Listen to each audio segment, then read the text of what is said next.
ഇന്നൊരു peaceful day in my life ആയാലോ? Normally അതിന് രണ്ട് കാരണങ്ങളാണ്. ഒന്നില്ലെങ്കിൽ അമ്മ ടൂർ പോയിരിക്കണം.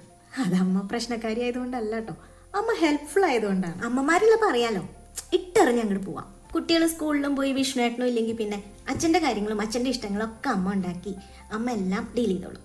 അതുകൊണ്ട് തന്നെ നമ്മളെല്ലാ പ്രോഗ്രാംസും കമ്മിറ്റ്മെൻറ്റ്സും വിഷ്ണുവേട്ടനില്ലാത്തതുകൊണ്ട് എല്ലാവർക്കും അറിയാലോ, കുഞ്ഞുവിൻ്റെ സ്കേറ്റിങ്ങിൻ്റെ കോമ്പറ്റീഷൻ്റെ പ്രാക്ടീസ്, ബിസിനസ്, അങ്ങനെ എല്ലാത്തിനും ബിസിയാവും. അതുകൊണ്ട് തന്നെ ഒന്നില്ലെങ്കിൽ അമ്മ ടൂറ് പോകുമ്പോൾ നമ്മൾ എല്ലാ കമ്മിറ്റ്മെൻറ്റ്സും എല്ലാ പ്രോഗ്രാംസും മാറ്റി വെച്ചിട്ട് നമ്മൾ ഫാമിലി എന്ന ഉത്തരവാദിത്തം ഏറ്റു. അതല്ലെങ്കിൽ മൊത്തത്തിൽ ബിസി ആകുമ്പോൾ നമ്മുടെ തലയൊന്ന് സാച്ചുറേറ്റ് ആവും. അപ്പം നമ്മളെല്ലാം മാറ്റി വെച്ചിട്ട് ഒന്ന് ബ്രേക്ക് എടുക്കും.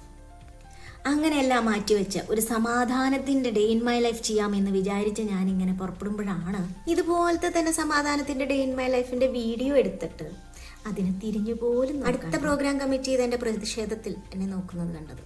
പിന്നെ ഒന്നും നോക്കിയില്ല, നമുക്ക് ഏതെങ്കിലും ഒരു സമാധാനത്തിൻ്റെ ഡേ ഇൻ മൈ ലൈഫ് മതിയല്ലോ. സത്യം പറഞ്ഞാൽ ബിസി ആയിട്ടിരിക്കുന്ന സമയത്താണെന്നുണ്ടെങ്കിൽ ഞാൻ പ്രാണായാമ കിടക്കയിൽ തന്നെ ഇരുന്നിട്ടാണ് ചെയ്യാറ്.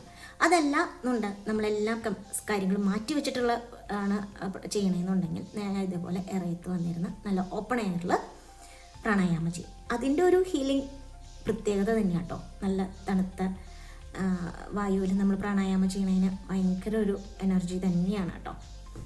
അതിൻ്റെ മൈഗ്രെയിൻ്റെ വീഡിയോ കണ്ടവർക്ക് അറിയുണ്ടാവും. ഞാനിത് ഒരു ഡേ ഇൻ മൈ ലൈഫിന് വേണ്ടി ചെയ്യുന്നതൊന്നുമല്ല, സ്ഥിരമായിട്ട് മൈഗ്രെയിൻ ഇല്ലാണ്ടിരിക്കാൻ വേണ്ടി ചെയ്യുന്നതാണ് പ്രാണായാമ.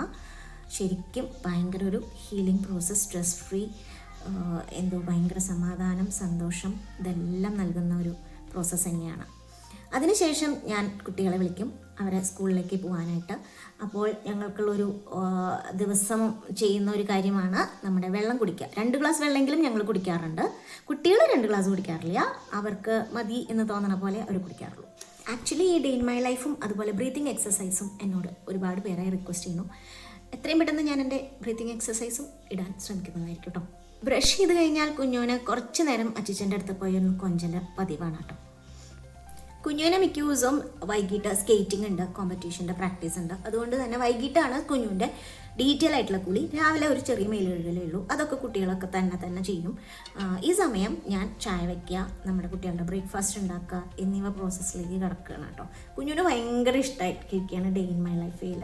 എന്താ വെച്ചാൽ ഈ എൻ്റെ ഫ്രണ്ട്സ് പറയുന്ന അതേ ഒരു സ്റ്റൈൽ തന്നെയാണ് കുഞ്ഞു പറയാറ്. അമ്മ ഈ അമ്പലവും പ്രോഗ്രാമുകളും ഒക്കെ വിട്ടിട്ട് അമ്മ ഒരു ഡേ ഇൻ മൈ ലൈഫ് ചെയ്യൂ അമ്മ എന്ന് എന്നോട് സ്ഥിരം പറയണതാണ് കേട്ടോ.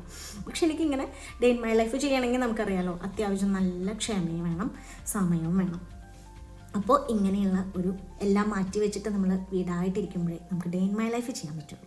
അപ്പോൾ ഇതുപോലെ തന്നെ നമ്മൾ ബ്രീത്തിങ് എക്സസൈസും ചെയ്യുന്നതായി. പിന്നെ ഇവിടെ കുഞ്ഞൂന് തട്ടുദോശ, എണ്ണ ഒഴിച്ചിട്ടുള്ള തട്ടുദോശയാണ് ഇഷ്ടം, വെളിച്ചെണ്ണയാണ് കേട്ടോ ഒഴിക്കണേ.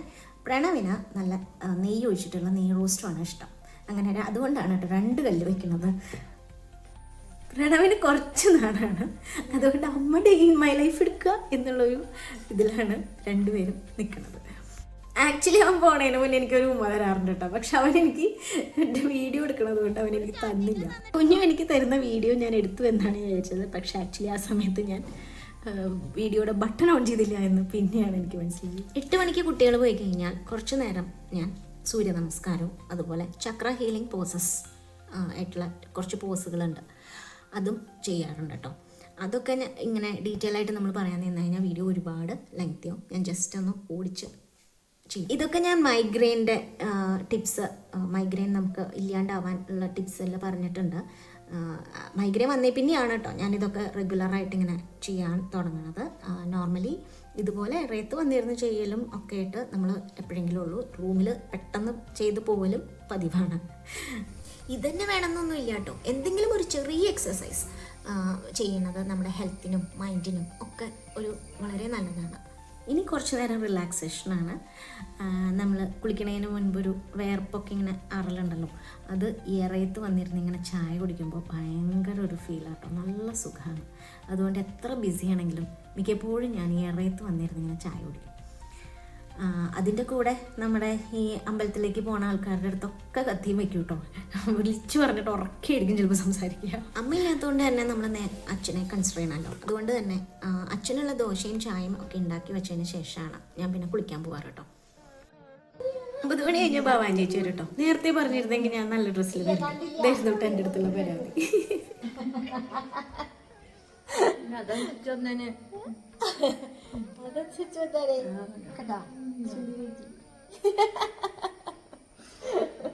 ഇനിയുള്ള ഞങ്ങളുടെ പരിപാടികളെല്ലാം ഈ വർക്ക് ഏരിയയിലാണ് കേട്ടോ. സത്യം പറഞ്ഞാൽ അടുക്കള ഉപയോഗിക്കൽ തന്നെ വളരെ കുറവാണ്. പിന്നെ വാവാൻ ചേച്ചിയെ കുറിച്ച് പറയുകയാണെന്നുണ്ടെങ്കിൽ ഏകദേശം ഒരു 15 വർഷത്തോളമായിട്ട് നമ്മുടെ കൂടെ ഉണ്ട്. അതായത് ഞാൻ കല്യാണം കഴിഞ്ഞ് വരുന്നതിന് മുൻപേ ചിന്നുവിൻ്റെ കല്യാണത്തിൻ്റെ സമയത്ത്, ചിന്നു പറയണത് ഷ്രാൻ്റെ അനിയത്തിയുടെ കല്യാണത്തിൻ്റെ സമയത്തേ വാവാൻ ചേച്ചി ഇവിടെ ഉണ്ട് കേട്ടോ, വന്നിട്ടുണ്ട്. ആദ്യമല്ല നമ്മുടെ വീട്ടിൽ ഓളിനോളായിരുന്നു കേട്ടോ, നമുക്ക് എന്ത് ഇട്ടെറിഞ്ഞിങ്ങനെ പോവാം. പക്ഷേ ഇടക്കാലം വെച്ചിട്ട് ഒരു ചെറിയ സർജറി വേണ്ടി വന്നു ഭവാൻ ചേച്ചിക്ക്. അതുകൊണ്ട് തന്നെ ഇപ്പോൾ ഒരുപാട് ഭാരമുള്ള പണിയൊന്നും ചെയ്യാൻ പറ്റില്ല. ഞങ്ങൾ പറയും കേട്ടോ, വേണ്ട വയ്യാഴ്ച വരണ്ട എന്നൊക്കെ. പക്ഷെ വയ്യായി ഒന്നുമില്ല എന്നും പറഞ്ഞ് ഇങ്ങനെ വരും. എന്നിട്ട് ഒരു 1-2 മണിക്കൂർ എന്താ പറ്റണേന്ന് വെച്ചാൽ അതേപോലെയൊക്കെ ചെയ്തിട്ട് പോകും. നമ്മളും നമ്മളെ കൊണ്ടാവുന്ന സഹായമൊക്കെ ചെയ്ത് അങ്ങനെ ഞങ്ങൾ സന്തോഷമായിട്ട് പോകണം കേട്ടോ. പാവാണ് കേട്ടോ, എന്നെ ഒരു മോളെ പോലെ കേട്ടോ കാണുക. നമ്മുടെ വീട്ടിലെ ചായ ഭവാൻ ചേച്ചിക്ക് വലിയ ഇഷ്ടമാണ് കേട്ടോ. ഭവാൻ ചേച്ചി പറയാം, ഭവാൻ ചേച്ചിയുടെ വലിയ ഒരു ദിവസത്തെ ഫുൾ എനർജി ബൂസ്റ്ററാണെന്നാണ് പറയുക. അങ്ങനെ ഞങ്ങൾ രണ്ടുപേരും കൂടി നല്ല മഴ കേൾക്കാൻ പറ്റുന്നവരറിയില്ല. അതാണ്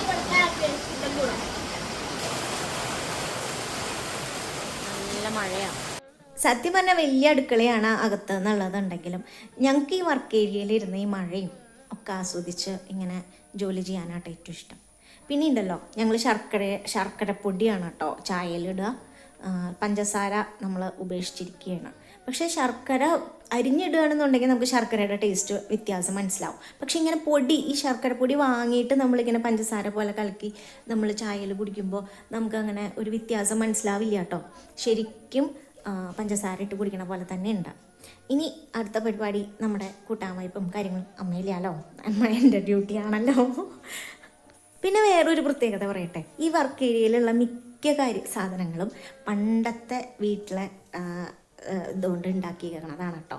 ഈ അലമാര തന്നെ നമ്മൾ പണ്ടത്തെ ഡോറുകൾ, പണ്ടത്തെ വീടിൻ്റെ ഡോറുകൾ വെച്ചിട്ട് ഉണ്ടാക്കി, അതൊന്നും ഉപേക്ഷിക്കാണ്ട് ആശാരിയുള്ള സമയത്ത് ഉണ്ടാക്കിയിട്ട് നമ്മുടെ പാത്രങ്ങളും അതുപോലെ പലവ്യഞ്ജനങ്ങളും എല്ലാം ഒരു കലവറ പോലെ സ്റ്റോർ ചെയ്യുന്ന സ്ഥലമാണ് ആ വലിയൊരു സെക്ഷൻ.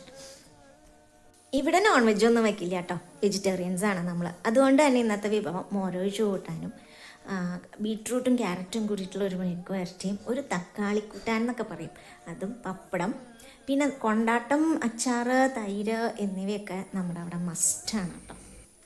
പിന്നെ ഈ പൊടി തട്ടണ സാധനം അത് അടിപൊളിയാണ് കേട്ടോ, വെയിറ്റുമില്ല വിലയുമില്ല, അത്യാവശ്യം നന്നായിട്ട് പൊടി പോവുകയും ചെയ്യും. നമ്മൾ കുഞ്ഞുട്ടുള്ളത് കൊണ്ട് തന്നെ എല്ലായിടത്തെയും പൊടി ജസ്റ്റ് ഒന്ന് തട്ടിയിട്ട് കൊടുക്കും കേട്ടോ. എന്നിട്ട് കുഞ്ഞുട്ടനെ അങ്ങോട്ട് ഓൺ ചെയ്യും. അപ്പോൾ നമ്മുടെ വീടൊക്കെ നല്ല വൃത്തിയായിട്ട് ഇരുന്നോളും. ഇവനുള്ളത് വലിയ ആശ്വാസമാണ് കേട്ടോ. അതെല്ലാം ചെയ്ത് കഴിഞ്ഞാൽ പിന്നെ അടിച്ചു വാരി തുടക്കില്ല, പിന്നെ തുണികൾ വാഷിംഗ് മെഷീനിലുള്ള അങ്ങനെ 100 കാര്യങ്ങളായിട്ട് നമ്മൾ ഒരു ബ്രേക്ക് എടുത്ത് സന്തോഷമായിട്ട് സമാധാനമായിട്ട് ഇരിക്കാമെന്ന് വിചാരിക്കുന്നത് വളരെ ഒരുപാട് ജോലി ചെയ്ത് ആകപ്പാടെ ടയർഡാവണ പോലെ തോന്നും. അവനുള്ളത് കൊണ്ട് അവൻ്റെ പണി അതാ ചെയ്യും. ഇങ്ങനെ അടുക്കിയും പെറുക്കിയും വെച്ച് കാര്യങ്ങളൊക്കെ വീടൊക്കെ ഒന്ന് സെറ്റ് ചെയ്ത് വെച്ച് കഴിയുമ്പോൾ തന്നെ ഭയങ്കര ആശ്വാസമാണ് കേട്ടോ. എനിക്ക് ഭയങ്കര ഒരു സമാധാനം കിട്ടണ പോലെ തോന്നും. നിങ്ങൾക്ക് തോന്നാറുണ്ടോ? ഒരുപാട് പാത്രങ്ങൾ കഴുകാനുണ്ടെങ്കിൽ അതൊന്ന് കഴുകി വെച്ചു, അതല്ലാതെ ഒരുപാട് തുണികൾ മടക്കാനുണ്ടെങ്കിൽ അതൊക്കെ മടക്കി നമ്മൾ അലമാരിയിൽ അടുക്കി പെറുക്കി വെക്കുമ്പോൾ സത്യമായിട്ട് മനസ്സിന് ഭയങ്കര ഒരു ആശ്വാസം തോന്നാറുണ്ടോ? എനിക്ക് തോന്നാറുണ്ട് കേട്ടോ. അതുപോലെ തന്നെ ശ്രദ്ധിച്ചിട്ടുണ്ടോ, നമ്മൾ പറയണത് കേൾക്കാൻ ഒരാൾ മതി. നമ്മുടെ ഹസ്ബൻഡ് ആയിക്കോട്ടെ, അതല്ല വെച്ചാൽ നമ്മുടെ ഒരു ഫ്രണ്ട് ആയിക്കോട്ടെ, ഒരാൾ മതി നമ്മൾ പറയണത് കേൾക്കാൻ. ഒരുപാട് പേരൊന്നും വേണ്ടടോ. ഭയങ്കര ഒരു റിലീഫും സന്തോഷവും സമാധാനം ഒക്കെ തോന്നിട്ടോ നമുക്ക്. അതുപോലെ തന്നെ സന്തോഷം തരുന്ന ഒരു കാര്യമാണ് ഈ ചെടികൾ. ചെടികൾക്ക് വെള്ളം ഒഴിക്കുക, ചെടികളെ പരിപാലിക്കുക, അതെനിക്ക് വളരെ ഭയങ്കര പോസിറ്റീവ് എനർജി തരണത് തന്നെയാണ്. രാവിലെ എണീറ്റ് വരുമ്പോൾ തന്നെ ഇവരെ കാണുന്നതേ നമുക്ക് ഭയങ്കര ഒരു പോസിറ്റീവ് എനർജിയാണ്. അത് പൂക്കളുള്ളതോ അല്ലെങ്കിൽ ഒന്നും വേണമെന്നില്ല, വെറുതെ കുറച്ച് ഒട്ടും മെയിൻ്റനൻസ് ഇല്ലാത്ത കുറച്ച് ചെടികളായാലും നമ്മുടെ വീടിൻ്റെ ഉള്ളിൽ വെക്കണത് ഭയങ്കര ഒരു പോസിറ്റീവ് എനർജി തന്നെയാണ് കേട്ടോ. ഇത്രയൊക്കെ ചെയ്തു വെച്ചപ്പോഴുള്ള ഒരു പോസിറ്റീവ് എനർജിയിൽ നേരെ പോയി ഒന്നേന്ന് വർക്ക് സ്റ്റാർട്ട് ചെയ്യണതാണ് കേട്ടോ.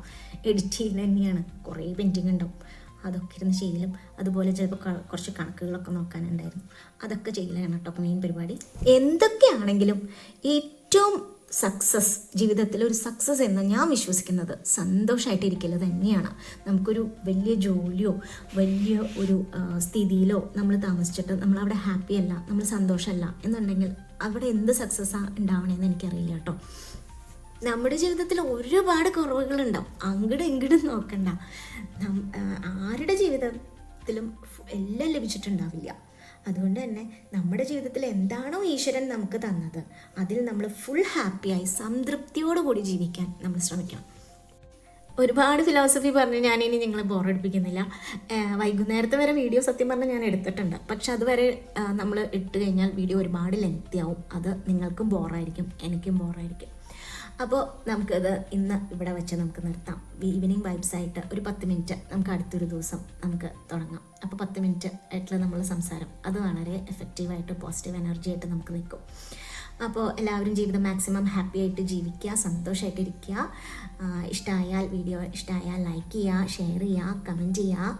മറ്റൊരു ഇൻഫോർമേറ്റീവ് വീഡിയോ, രസകരമായ വീഡിയോയും വീണ്ടും കാണാം.